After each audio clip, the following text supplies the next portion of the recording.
Hello everybody and welcome back. Slightly different intro because I'm just introducing you to a new member of the fleet, a trusty and not rusty DRZ 400E, the Enduro version. Oh, look at it, look at it, look at those tyres. Yeah, I can already smell surgical spirit and taste hospital food. Anyway, yeah, new member of the fleet, but back to the trusty rusty thing of beauty that is the 1980 Honda CB250RS, and I've just rebuilt the forks, so I'm going to go for a bit of a spin and have a bit of a waffle. It looks like it's going to rain, but hey, who cares? Who cares when you're on the thing of beauty? Oh, another thing I've done, you might not be able to see them. Where are we? Can you see in there? Handlebar risers. Yep, thought I'd give them a go. They lift the bars up by about 20 mil, and do you know what? It changes the riding position, makes it quite comfy. Anyway, let's get the rest of my kit on, and let's get out and ride. Catch you in a bit.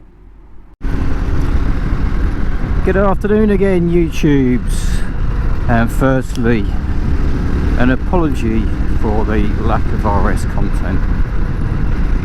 Again, you probably saw my last video, I've been busy.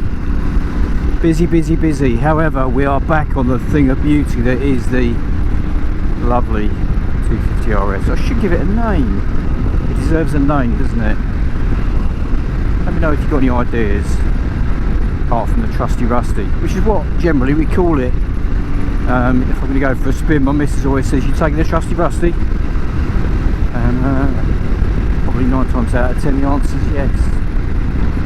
So I think it's going to rain, but hey, who cares? You join me on a test ride after the rebuilt forks, and not only have I rebuilt the forks, but I've actually rebuilt the top end of the engine. I was going to do a video, I might have spoken about that in a previous video. I was going to do a time-lapse video.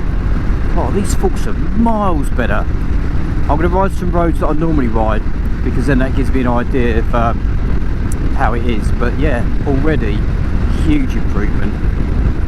But then again, the oil probably was 44 years old. To be fair, it didn't look in bad condition. You know, it wasn't. It was sort of fairly black, but there was a lot of sludge in the forks that was just sat in the bottom that had obviously just collected over the what was it, 36-37 years that the bike was sat in a garage doing bugger all. But yeah, oh, a lot better. I can't remember, I lost a train of thought now. What was I? Oh, top end rebuild, that's what I was going to talk about. Yeah, top end rebuild. Yeah, I'm going to pull over just up here, unless there's a car in the lay-by. There's always a little van in this little lay-by up here when I go for a ride. Whether he's skiving off of work or not, I don't know. Oh, there's someone sat there. Normally the van's in the other side and that side, but yeah, I'll just pull up on this straight. Oh, just so you can get off and have a look at it. Oh, look at that idle. Beautiful. So yeah, top end rebuild. If you remember, there was a leak from the area of the cam chain. I know you can see a little bit of 3-bond from around the edge, but I wanted to make sure it was oil tight. So yeah, sorted that out. Well, I say I sorted it out, I've done 20 miles, but it looks pretty sorted to me. Still can't get that bloody screw out. That is absolutely solid, which is a bit annoying. Let's move that away to the tank. Decompress the cable. But yeah, while it was apart, I adjusted the balancer chain as well, which it lives inside there, so did that. And the valves, I reground all the valves. The valves were horrible, obviously where they've been open for a while. Yeah, let's go ride. Where they've been sat open against spring pressure, I'm guessing the valves and the seats, a lot of them were pretty horrible. So lapped all the valves back in, So they were lovely. Rebuilt it. I put new valve stem oil seals in. The old ones, you know what, to be fair, the old ones weren't too bad. They were still quite flexible, but you're not going to pull an engine apart to that extent just to chuck seals in when it's already apart. You might as well do them. So I ordered all the parts up from David Silver's. I tend to use genuine parts on this.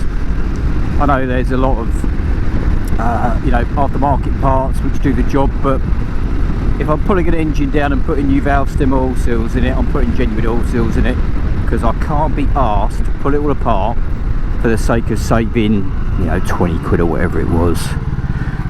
It's just not worth it for the cost. I'm sure you agree. I mean, a gasket set's more than that. Didn't use a genuine gasket set because they are damn near impossible to find. David Silver's didn't even sell them, but I used I think it was Vesra. It's a known brand anyway, something like that. So that was all good. What else did I do? Oh, I gave the bore a hone. The bore just looked a little bit shiny for my liking, and there weren't really many hone marks in it, so I thought I'd give it a quick whiz through, and I had a hone at home, so gave it a quick whiz through, which is why I'm not spanking it today. I mean, it was only a hone, you know, and a light hone at that, but I'm not going to spank it, just give the ring sort of 50 miles to bed in. So I've done 25 miles already, but the difference was unbelievable. The performance now is transformed. You know, it's probably gained, you know, as a percentage, it's probably gained, you know, it feels like sort of 25% performance. It is a huge difference. When I say a huge difference, I mean now, because I put these new silly tyres on, didn't I? The old tradie tyres, I put those on. You see those? Yeah. Because I was going to do some green laning on this, which I did do, as you've probably seen. However, now I bought the DRZ, which is a green lane bike, I might put some road tyres back on this, because that front tyre, if you really pitch it into a corner, it does love to wash out and drift across the road, and I don't really want that. So the rear tyre might stay, but the front tyre, I might put a road tyre on it just to give it a bit more grip on the road. The rear's got plenty of grip, but yeah, the front, I think it's just a tread pattern of those big blocks flexing. But whereas before, you know, even down the lane, sort of 60 mile an hour took a little bit of time, and you did have to rev it a little bit to get it to it. Now it will quite happily, you know, sort of sit at 60 on a fairly light throttle, which is nice. So well worth doing. But yeah, just got a few more miles to do. You know, I'm not being shy with the revs. I've always found that a motor that's running, not hard, but running just a little bit, you know, not quite so gingerly, I've never had issues with. Never had them burning oil, you know, anything like that. So I'm not sitting here sort of like 3,000-4,000 RPM. I'm revving a little bit hard than that. But yeah, huge difference. So that's ready for Wales, assuming it doesn't go bang before then. But everything looked good. The hardest part, to be fair, was resetting the cam chain tensioner. Fucking hell, the spring on that, there's a little eye hole in the tensioner mechanism, and I think you put a 2mm rod. I've got a 2mm Allen key anyway, but fuck me, you have to put it in a visor, really pull it to extend it to actually get something in there. Yeah, that was hard work, but there's no way you're getting the cam chain sprocket back on the cam without that chain having enough slack. So that was all done. But yeah, that's probably the hardest part of it, or not the hardest part. It wasn't hard, it was just a bit difficult to actually get the tension and get it in there. But yeah, piston was nice. I know Mikey put a new piston in. That was all still nice. No score marks or anything like that, you know. And I'd say I've ran it in on the way home from Cumbria. and changed the oil immediately, and I've changed the oil probably twice since then, to be fair. And it will get another oil change before Wales as well, so it's on fresh oil. But yeah, it is, as I say, you probably saw in the intro the fault risers down in there somewhere. They're a straightforward fit. A couple of bits I had to relocate. Some of the cables were a little bit tight, so I had to do a little bit of work on them. So it wasn't a 2-minute job, but it was probably a 15-minute job. But it's just lifted those bars just a little bit. It just makes it quite nice now. A bit more comfortable, rather than being sort of leant over the bars. But these forks are a revelation. I know I used to take the piss and call them Olins, but at least they're what have we got here? Where should we go? Oh, he's just on the phone by the look of it, having a natter. Good old farmer. Let's go this way. Go straight to a 30 limit. Oh no, we are Bilsington. Yeah, I could have gone a different way here. But no, the RS is running beautifully. The regrind of the valves, and obviously you're coming out, are you? Yeah, just in case. Yeah. Oh, Marsh Road, where's this go? Yeah, fuck it, let's get in here. I haven't got my map on today. I'm running TomTom Go Ride or whatever it is, because it is actually my favourite app. Is he staying up there? Yeah. And it looks like there's a new feature on it, because it did ask me to press something when I fired it up, but I said no thanks, I'll do it later. Oh no, I am. Can I take a picture? Oh, I'll take a picture because the sun's behind it. Not the sun, but there's a nice bit of light there. Let's wang it around. Oh, beautiful. Look at that idle. Yeah, I love this bike so much. You know, I mean, I'm lucky to have a few bikes. What have I got? Five bikes. But this one just makes me smile. You know, it's certainly the cheapest bike I've got, and the slowest by a long way. But I don't want to get run over. It'd be a bad day out, wouldn't it? Which way round? There you go, that might be the thumbnail pic. Oh, there's a swan in the background. Look at that. Admiring the RS. Should I do it the other way as well? See if I can get the swan in. Okay, simple things, please, simple minds. I don't think I quite did. Where was I? Go ride. Here we go, free riding. But yeah, you know, sometimes it doesn't have to be the fastest, the most modern, or really the most comfortable, because it's probably, is it the most comfortable? No, I think the Hyperstrider is probably the most comfortable bike I've got. But yeah, I don't know why, it just makes me smile. And I'm sure that you guys have all got stuff like this that just does it for you. You know, it works.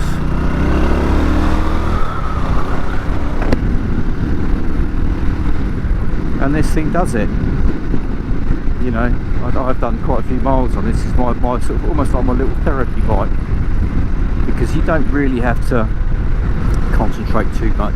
I was out in the RC last night. I went to a local bike meet at Rolvenden. There was a really good little Morgan museum at Rolvenden. Loads of three-wheelers in there, but I'm digressing. But on the way back I was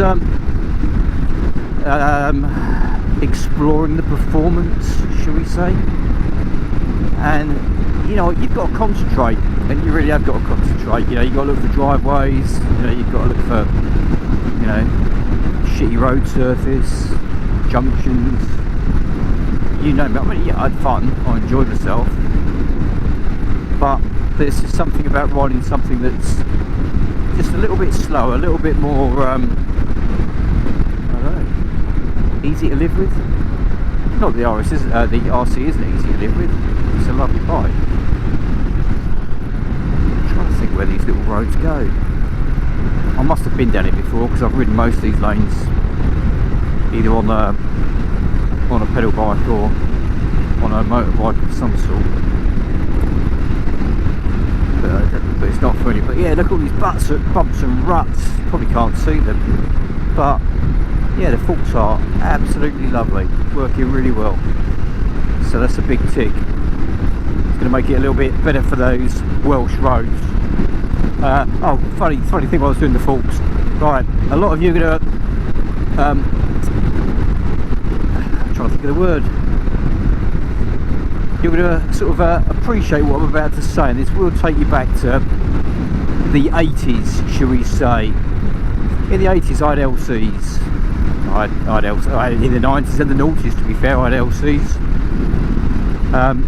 along with Ducatis, and the standard forks on an LCs, you will all know, were shite. They were awful. Oh, they 35mm or something. And because we were all skinned, we couldn't afford fork springs. Not that people like Hyper Pro or Maxed, I mean Maxed might have been about, but that would have been race only, well out of my budget. So we used to preload the forks with, well, you could buy spacers. Do you know what? That front doesn't push as much as it used to now. It tracks really nicely.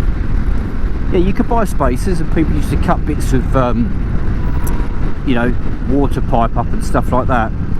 But I used to preload it with coins, and I was trying to think what it was. Was it 5p pieces? The old 5p piece? And then you'd be in your workshop, you had the fork legging of ice. Where should we go here? New Church. Ah, yeah, I know where I am. This might, is this Melons Lane or is it Donkey Lane? Melon Lane. Who doesn't like melons? Anyway. Yeah, we used to, so you'd clamp the fork leg, the stanchion, in a vice, which to be fair was normally whatever you had kicking around, or your mate trying to hold the leg. And LC fork springs were held in, the plug was held in by a circlip.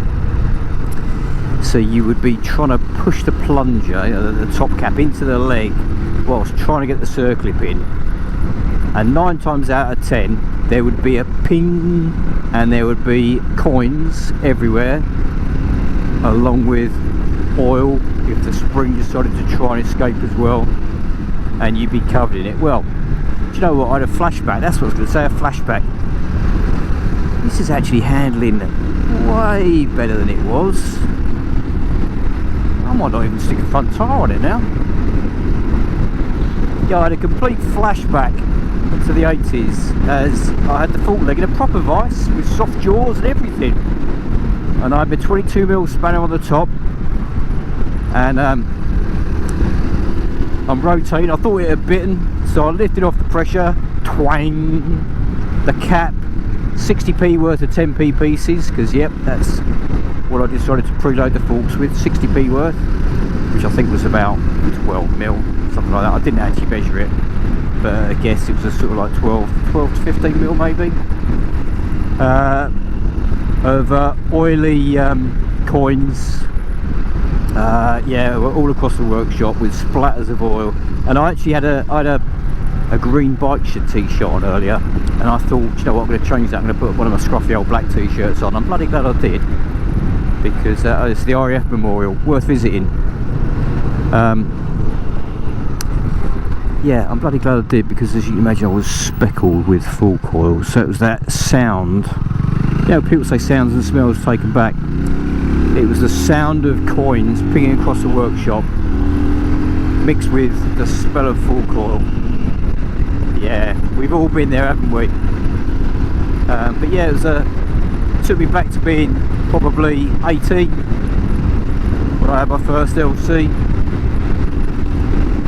Yeah, alright, let's pitch it through these bends and see what this tyre feels like. I know we've got some tight bends here. Well, I'll either end up in a hedge. Oh no, it's gripping. Look at that. Yeah, that's a big difference. We've got a couple more. Oh, look at that old army jeep. Brilliant. I'm recording this today, 6th of June, which those of you should know was D-Day, 80 years ago, 6th of June. So I'm wondering if that fella's been to some sort of memorial or I would say celebration. It's not really a celebration day, is it? You know, a lot of brave guys died on that day, but you know what I mean. But yeah, I'm guessing that's where that's been.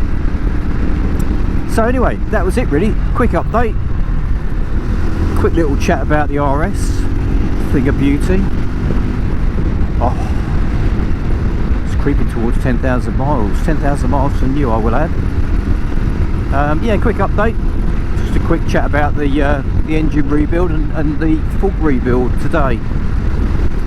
And then just a quick ride. Let's chuck into this bend. Yeah, it's nice. It's gripping. Yeah. I'm very pleased. Happy days. I don't know whether any residue oil has come up from the fork legs. It doesn't look like it. Oh, if you can see that. They look lovely. So anyway, that was it really. Just to say hello. Quick RS update. Oh. And let you know that there will be some more videos, because I want to do a few more miles on this. I'm probably going to bang 100 miles on it and then dump the oil. So this is where I normally stop. This is where I normally take my photos. Is on that side over there. This is the Royal Military Canal. Oh, folks, they damp, they work. Anyway guys, as usual, if you're riding, stay safe. If you're not riding, watch crap videos like this. Chuck us a like if you like this. You can chuck a dislike it if you don't like it, because we all like different things, don't we? And I will see you on the next episode of RS'ing About. Oh, before I go, I've got 220 subscribers, so if you're one of them, thanks very much. As you know, this page wasn't set up for anything other than when I'm long gone, people watching what I got up to and going, what an idiot, and having a bit of a smile and a laugh. So if you are one of the people that enjoys watching the crap that I put out, thanks very much. If you've got any ideas and stuff you'd like to see, then post them up. But anyway, stay safe, and I'll see you on the next RS adventure. Oh, think of beauty, look at it. Oh, I'll have to go home and lie down. Right, catch you soon.